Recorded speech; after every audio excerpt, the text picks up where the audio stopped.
What's up guys, Josiah LaRue here. Today we're going to be talking about some tips and advice on how to pick your next smartphone.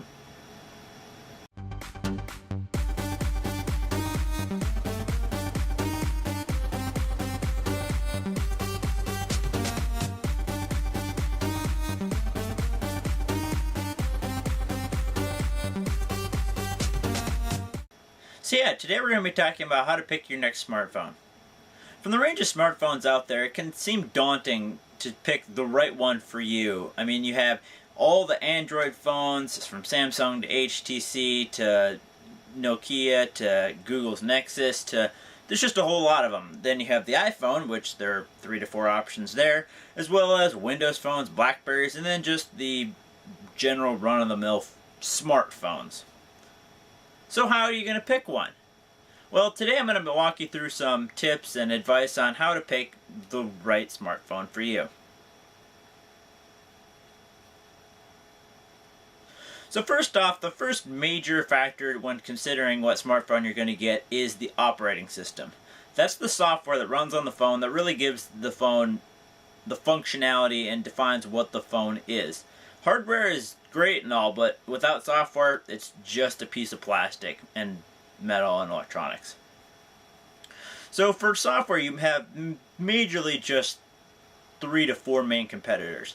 Android, which is by far the most common, simply because they put it on every cheap device out there, and there's just a whole lot of them. And a close second is Apple, which is not quite as common on the hardware side just because the devices are a little bit more expensive, but people are very happy using their Apple devices, as am I, as I've said before. Anyway, moving on. The third most popular would be BlackBerry. Now, BlackBerry has been around since the early 2000s. It is a great overall business platform, and they've come a long way in making their smartphones more enjoyable and easier to use. That being said, their market share is dwindling by the day, and it's not really the best platform to go if you're going to get a smartphone unless you're very into it for a business, or unless your business offers you the phone. And finally, you have Windows Phone. Windows Phone has been around for a while, but with their latest update, Windows Phone 8, which closely follows with Windows 8 for desktop or laptop in its overall design and cross-merging, it's a platform, I'll give it that, and it's definitely better than it has been before. That being said, there's not that many apps for it. It has really limited ability. Microsoft is really just starting to explore what all a phone operating system is, and they really have a lot of catch-up to play between the big two, Android and iOS.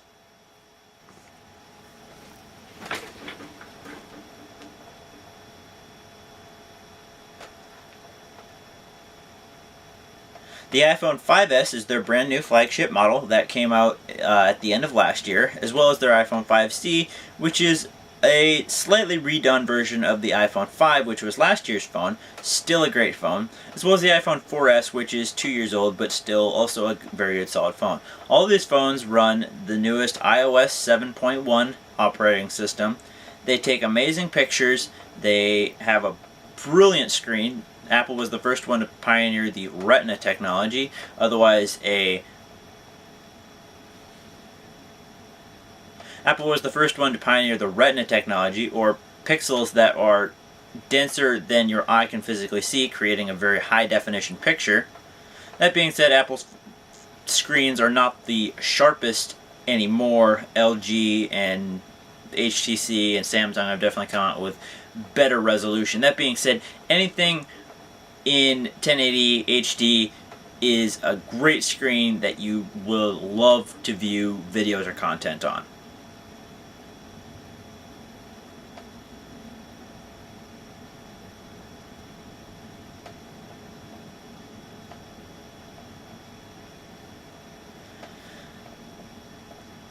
BlackBerry has their Z1 and Q1 phones, which are solid, regular touch interface smartphones for BlackBerry.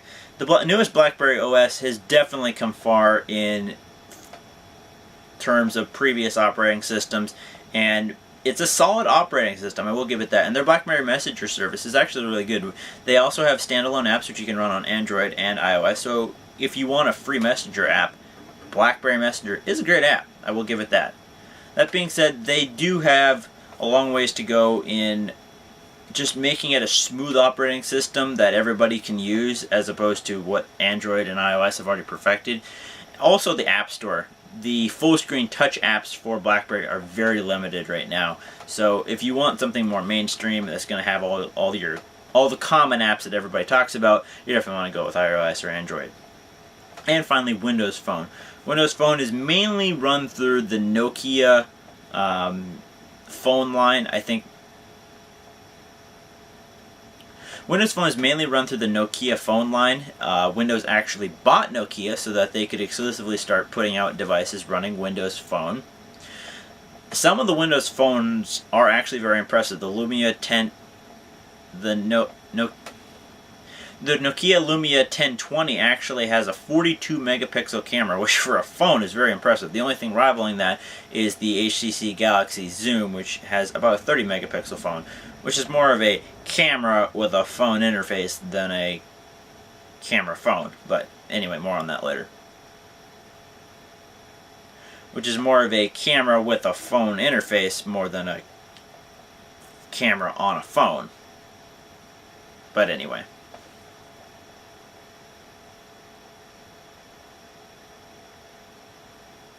As with BlackBerry, Windows just doesn't have that many apps out there, which for the average user could be a very big problem. They do have the basics. I mean, you have some of the popular games, you have all the regular apps that are built into Windows, which does all the regular web browsing, email checking, messaging, phone, photos, etc. But if you really want expanded app functionality, you're going to really have to look elsewhere. That being said, it does tie into Windows 8 really well with SkyDrive integration. If you change the setting on your desktop or a laptop or phone, everything syncs across. So Microsoft is really coming a long ways in trying to cross-sync all their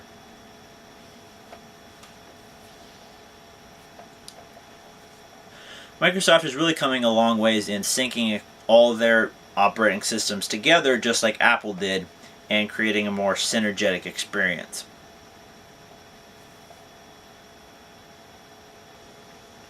AT&T, while more limited in its coverage, has some of the fastest networks on there. So if you're looking for speed and you live in a major metropolitan area, AT&T could be a good one.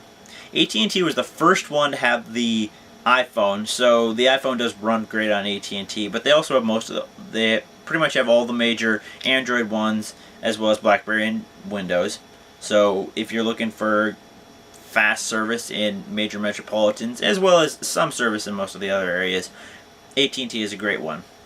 Sprint also has a great overall blanketing coverage area across the United States and some overall good plans. They also carry all the major providers. So again, just look at the coverage and maybe Sprint covers your area better than others.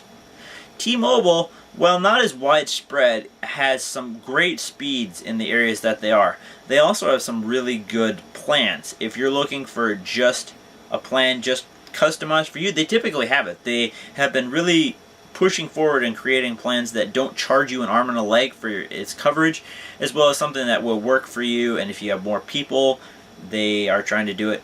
They also have a new program called T-Mobile Jump, which allows you to upgrade your phone a lot faster than having to wait for the 2-year contract. That being said, you are paying more because they're not being able to fully subsidize the phone over the full contract, but it allows you to upgrade your phones faster. So if you see a new one that you really want to try out, it allows you to do that without too much hassle versus a lot of the other contracts, pretty much all of them, having to wait for the full 2 years before being able to upgrade, which really kind of locks you in, which makes picking the phone all the more important.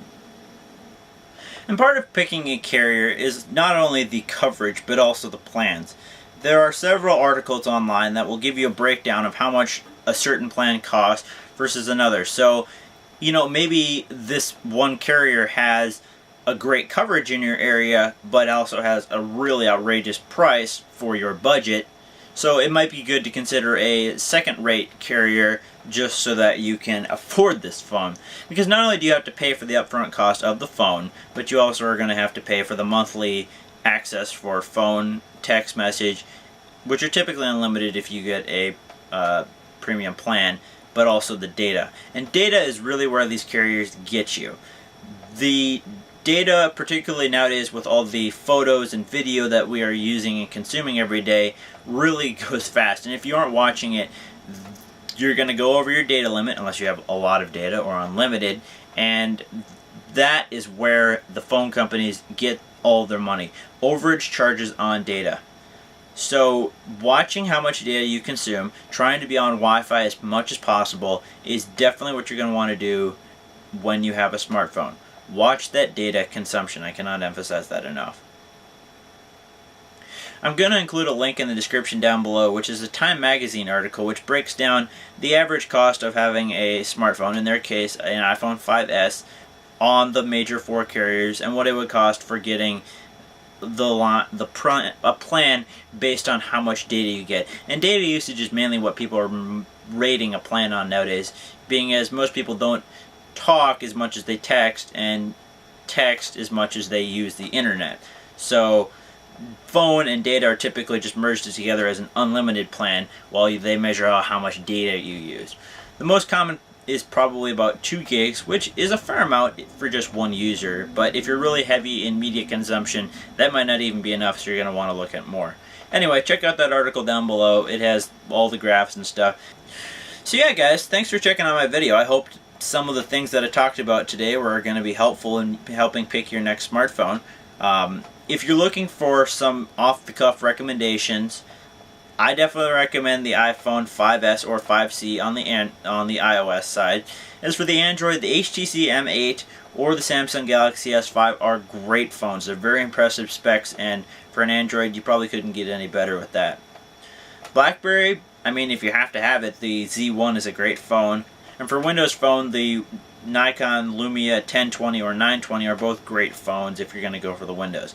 I would definitely recommend, however, going with just iOS or Android, as it's the most common, the most supported, and the most feature-rich in not only hardware, software, but also apps.